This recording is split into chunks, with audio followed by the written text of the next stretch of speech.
اور اردو زبان میں اتنی انہیں مہارت حاصل تھی کہ کوئی دوسرا جو ہے وہ ہمیں ان کی طرح نظر نہیں آتا. کوئی اور جو ہے وہ ہم نہیں کہہ سکتے کہ وہاں پر کوئی ایسا موجود ہے جو ان کی جگہ لے سکے یا اردو کی کو جتنا انہوں نے سمجھا اور انہوں نے اس کا کیا کہ شاید ہی کوئی اور جو ہے وہ کر سکے. یہ مضامین فطرت سے جو ہے یہ مضمون لیا گیا ہے. مولوی وحید الدین کا خاکہ بڑے خوبصورت انداز میں بیان کیا گیا ہے. ان کی جو ہے تعریفیں ان کے تمام احوال جو ہے وہ بیان کر دیا گیا ہے. اچھا جی مشق دیکھ لیتے ہیں.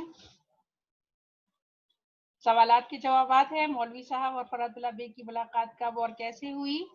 جیسے شروع میں آپ نے پڑھا تھا کہ دونوں کی ملاقات جو ہے وہ ریلوے اسٹیشن پر ہوئی جب دونوں حضرات جو ہیں وہ کالج کے جلسے میں شریک ہونے کے لیے اورنگ آباد جا رہے تھے اور وحید الدین صاحب جو ہے وہ خود آتے ہیں فرات اللہ بیگ سے اور اپنا تعارف ان کو کرواتے ہیں. پھر ان کی پہلے ملاقات ہوتی ہے وہ تفصیل آپ لکھ لیں گے. پھر مولوی صاحب کا حلیہ اپنے الفاظ میں بیان کرے. ان کا بڑا خوبصورت انداز میں انہوں نے بیان کیا ہوا ہے وہ اپنے آنسر میں خود لکھ لینا ہے پیچھے کتاب سے. فرات اللہ نے مرزا نے مولوی صاحب کے مزاج کے بارے میں کن خیالات کا اظہار کیا ہے؟ وہ کہتے تھے کہ ان کے مزاج میں ظرافت کا مادہ بہت زیادہ تھا. وہ ہنسی مذاق کے دوران یہ خیال بالکل نہیں کرتے تھے کہ ان کا مذاق پر دوسرے پر کیا اثر ہوتا ہے. اور وہ کہتے تھے کہ وہ کسی کی اگر خوبی بیان کرتے تو زمین اور آسمان کے قلابے ملا دیتے تھے لیکن اگر کسی پر تنقید کرتے تو وہ پھر ایسے الفاظ میں کرتے کہ لوگ جو ہیں وہ ان کے دشمن بن جاتے. حیدر آباد کالج کے سالانہ جلسے میں کیا غلط فہمی پیدا ہوئی؟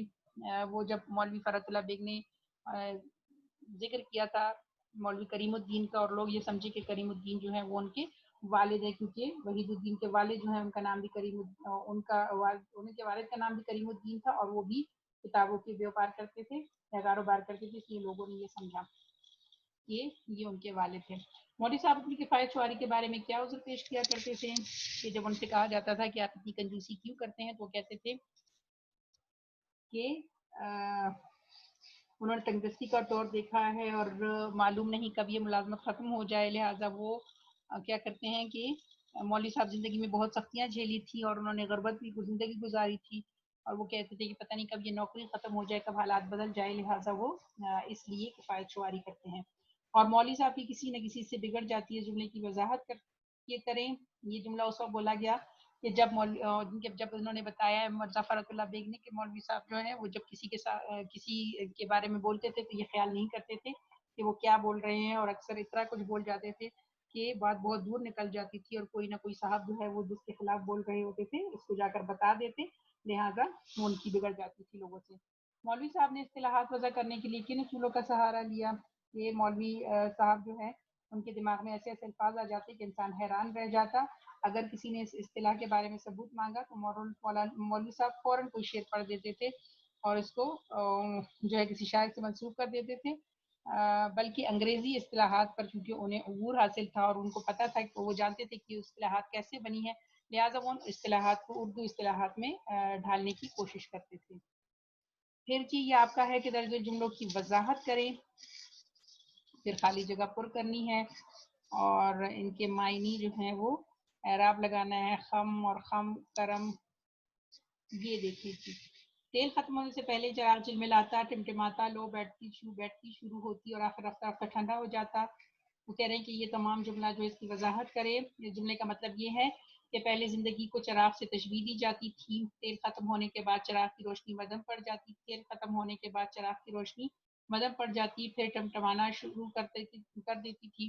پھر اس کی لو جلنی شروع ہوتی اور اس کے بعد چراغ بجھ جاتا. اب چراغ کی جگہ بجلی نے لے لی ہے اور بٹن دبایا گھپ اندھیرا. مطلب یہ کہ اب لوگ اچانک مرتے ہیں اور مرنے میں دیر نہیں لگتی. یہی حال انسانی زندگی کا ہے. اس جملے میں مزید فرات اللہ بیگ کی مراد آج کل کی بے اعتبار زندگی سے ہے. ٹھیک ہے یعنی پہلے ایک چراغ کی طرح زندگی ختم ہوتی تھی لیکن اب بجلی کی بلب کی طرح بہت جلد ختم ہو جاتی ہے. پھر دوسرا جملہ مگر میری زبان کب رکتی. میں نے کہا مولوی صاحب گھبراتے کیوں ہیں بسم اللہ کیجیے مر جائیے. مضمون میں لکھ دوں گا. اس جملے کا مطلب کیا تھا؟ مولوی صاحب کے مزاج میں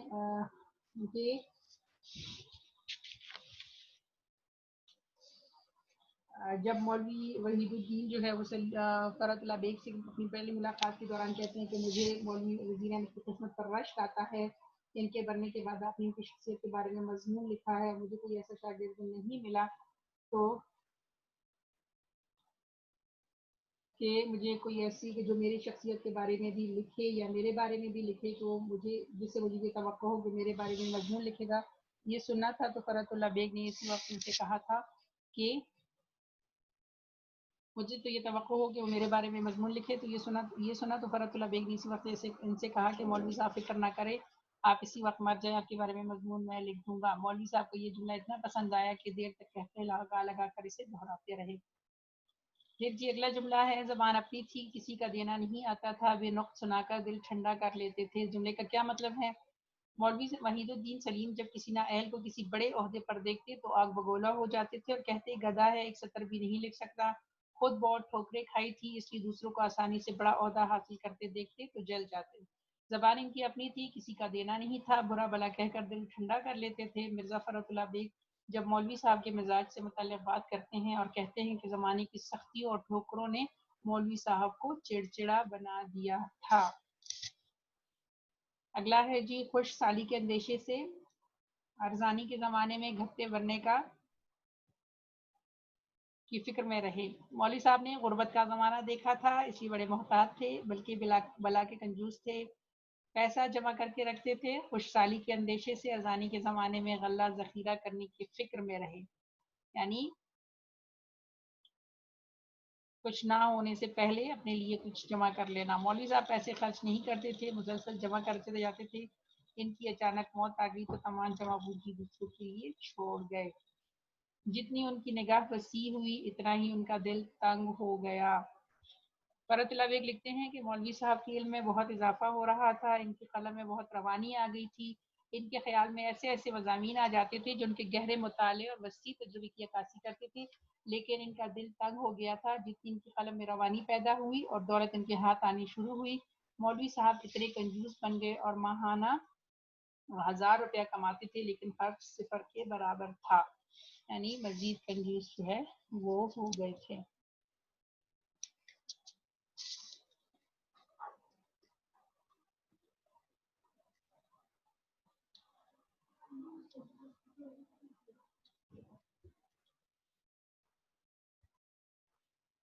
اچھا جی، یہ پھر آپ کا سوال نمبر 3، خالی جگہ پر مناسب لفظ فاض سے پر کریں، یہ آپ نے خود کر لینا ہے۔ اس کے بعد جو اگلا ہے وہ ہے درج ذیل الفاظ پر ان کے سامنے زیر زبر پیش لگانا ہے۔ پہلا لفظ ہے خم، پیڑا پن کو کہتے ہیں، خی کے اوپر زبر ہوگا۔ پھر ہوگا خم، خی کے اوپر پیش ہوگا، شراب کے مٹکے کو کہتے ہیں۔ پہلا ہے کرم، کرم سب پہ کاف اور رے پہ زبر ہوگا اور میم پہ جزم۔ کرم جو ہے وہ کیڑے کو کہتے ہیں، کاف کے نیچے زیر آئے گا۔ کل، کل تمام کو کہتے ہیں، کاف پر پیش آئے گا، اور کل کاف کے اوپر زبر آئے گا تو پرزا یا گزرا ہوا دن یا آنے والا دن۔ محقق، میم کے اوپر پیش آئے گا، ہے پر زبر اور دوسری قاف کے نیچے زیر ہوگا تو تحقیق کرنے والا۔ پھر محقق، محقق جس پر تحقیق کی گئی ہو، اس پر میم کے اوپر پیش آئے گا، ہاں پر بھی زبر ہوگا اور قاف پر بھی زبر ہوگا۔ پھر منتظر، میم کے اوپر پیش ہوگا اور زے کے نیچے جو ہے وہ زیر ہوگا، ان کو پڑھیں گے منتظر یعنی انتظار کرنے والا۔ اور جب ہم کہیں گے منتظر جس کا انتظار کیا جائے، میم کے اوپر پیش ہی ہوگا اور تے اور نون اور زے پہ جو ہے وہ زبر آئے گا۔ پہلے والے میں میم کے اوپر پیش لیکن زے جو ہے وہ زیر سے پڑھا جائے گا، اور دوسرے میں میم تمام جو ہے وہ میم کے پیش کے بعد باقی تمام پر زبر ہوگا، تو منتظر جو ہے وہ جس کا انتظار کیا جائے۔ یعنی آپ نے دیکھا کہ یہ وہ الفاظ ہوتے ہیں کہ جن کی املا جو ہے وہ ایک جیسی ہوتی ہے، لیکن زیر زبر پیش کے تبدیلی ہونے پر ان کے معنی جو ہیں یہ بدل جاتے ہیں، یعنی اعراب لگانے سے ان کے معنی جو ہے وہ تبدیل ہو جاتے ہیں۔ حالانکہ اگر اعراب نہ لگائے جائے تو ان کے الفاظ جو ہے وہ ایک جیسے نظر آتے ہیں اور ایسا لگتا ہے کہ جیسے یہ ایک ہی الفاظ ہیں۔ چلے جی الحمدللہ، مشق ہماری مکمل ہوئی، چیپٹر بھی مکمل ہو گیا۔ سوالات کے جوابات آپ نے کر لینے ہیں. اپنا بہت سارا خیال رکھیں, ہمیں بھی دعاؤں میں یاد رکھیں. اللہ حافظ.